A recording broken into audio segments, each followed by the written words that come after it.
I am Joshua. I am Joshua speaking to the children of Israel, and we have entered the promised land. And I'm talking to them and encouraging them to be faithful to their God in the midst of all the cultures, pagan cultures and idols that surround them. Joshua, I present them with a challenge. And the challenge is to continue to be faithful to their God. And Joshua puts his family and his household in the mix and says, "As for me, my household will be faithful to God." He's addressing the children of Israel. And then the children of Israel respond to Joshua and say, "Yes, we will remain faithful in spite of all the idols and gods that we are facing." For me, the danger often is to dismiss those readings. I've heard them before, and I've heard Joshua speaking to the children of Israel and hear him say what he is saying.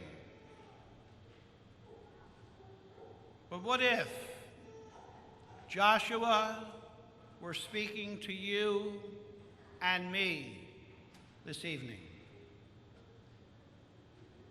And Joshua says to you and I, "As for me, my household will remain faithful to God."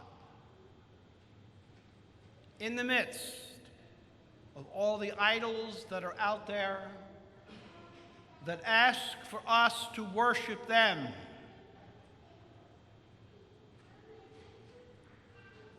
we think that's something in the past. But think for a minute, the idols that are out there today that are challenging us as a church to be faithful to our God. Let me just throw out an idol.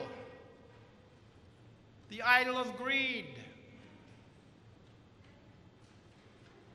The idol of selfishness, of immorality, of sexuality. These are idols that say you have instant pleasure. Those idols are out there as they were 1,200 years for the people of Israel. They're with us today. And I hear Joshua speaking to me, and I would hope that Joshua speaking to you is heard. And that maybe on the lintels of your home you will say, "As for me, my household will remain faithful to God." A challenge for our times today. And it isn't easy. For there are many idols out there that are pulling us away from God, from our church, from our families.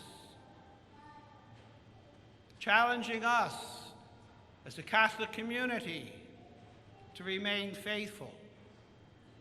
And yes, we fail, and we come to God for forgiveness for our failings.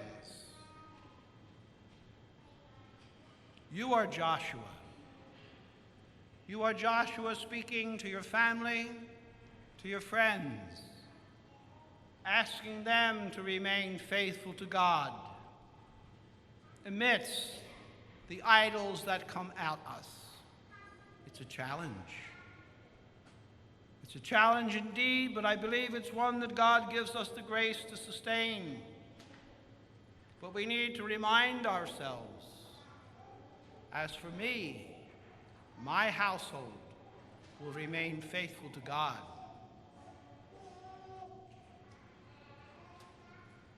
I am Peter, I am Peter, and I hear Jesus speaking to me. And I see a group of people walking away from Jesus. What he has said they find offensive. They cannot take it in. They cannot swallow it nor believe it. That Jesus is saying he is the Son of God, that he is the bread of life, and that we who receive his flesh and blood are guaranteed life eternal. Many could not accept that, and they walked away. And Jesus says to Peter and to his remaining apostles,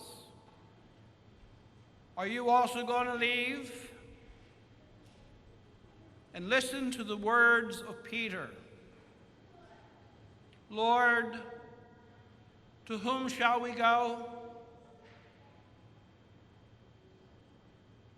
You have the words of everlasting life.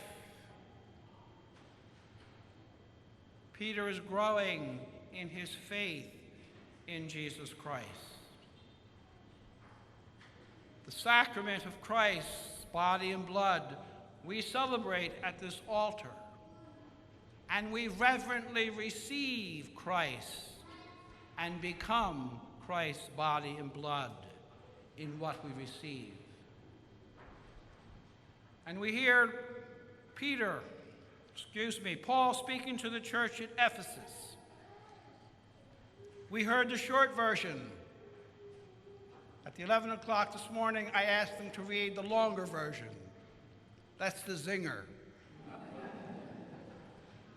Wives, be subject to your husbands. Do you believe it? When I read it at 11 o'clock, I saw wives going like this to their husbands. But basically, that reading begins by saying, God is love. Paul, of course, was part of the tradition of the time, but he took a radical step in that second reading. And you miss it because you can get caught off guard by that first part of the tradition. Paul says, we are to love one another as Christ loves us. That's a sacrificial love of husband, of wife, family. That's the revolutionary statement that Paul is making, and it can be missed by that traditional husband and wife thing. We've gone beyond that. But we need to remind ourselves of that love that we are all called to do and to be.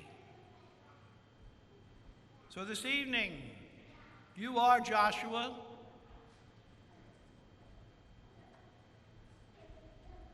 And if you are Joshua, I would hope you would be able to make the statement of Joshua that as for me and my household, I will serve the Lord my God and no other gods. And as for Peter, you are Peter this evening,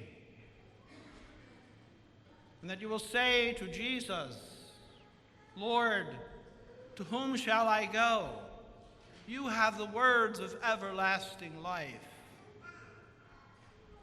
We celebrate that Eucharist here this evening. One author stated the following: the Eucharist is a handle on everything we believe. There is no greater sign of faith than to receive communion. It teaches us to pray. It brings us into community, nourishes our hunger, and sends us forth to find and feed others who are spiritually and sometimes literally hungry. We have other options for Sunday. but not as satisfying as this. We ask the Lord for the grace and the peace, the grace that gives us the opportunity to be Joshua, the grace and the opportunity to be Peter in response to Jesus, believing that Jesus is our way to everlasting life. The Catechism of the Catholic Church states that the Eucharist is the source and summit of the Christian life.